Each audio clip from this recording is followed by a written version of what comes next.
ഗോപിയേട്ടൻ്റെ പറമ്പിൽ എല്ലാ ദിവസവും ഉച്ചയാകുമ്പോൾ ഒരു ഭ്രാന്തൻ വന്ന് കിടക്കും.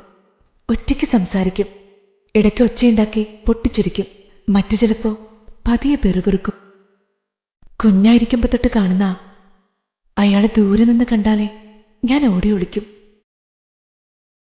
ആളൊന്ന് അടുത്തു കൂടി പോയാൽ എൻ്റെ നെഞ്ചൊന്ന് പിടയും. മുഷിഞ്ഞു കീറിയ ഷർട്ടും ഒട്ടിയ വയറുമുള്ള ഭ്രാന്തനുള്ളിൽ സ്നേഹിക്കാൻ മാത്രമുള്ളൊരു മനുഷ്യനുണ്ടെന്ന് അച്ഛൻ പറഞ്ഞു കേട്ടാണ് ഞാൻ അറിഞ്ഞത്.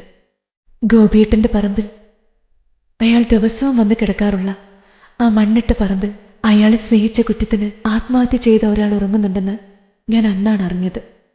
അയാളുടെ പൊട്ടിച്ചിരിക്ക് കൂടെ ചിരിക്കാൻ, അയാളുടെ സംസാരങ്ങൾക്ക് കാതോർത്തിരിക്കാൻ, അയാളുടെ സ്നേഹത്തിന് കൂട്ടിരിക്കാൻ അയാൾക്ക് ആ മണ്ണ് വേണമെന്ന്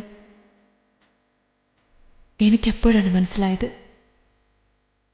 ആ വഴി പോകുമ്പോൾ ഞാൻ പതിയെ പറമ്പിലേക്കൊന്ന് എത്തി നോക്കും. ഉണ്ട്, ആളിവിടെ തന്നെ ഉണ്ട്. ഇല്ലെങ്കിലും പ്രണയത്തിന് മരണമില്ലല്ലോ.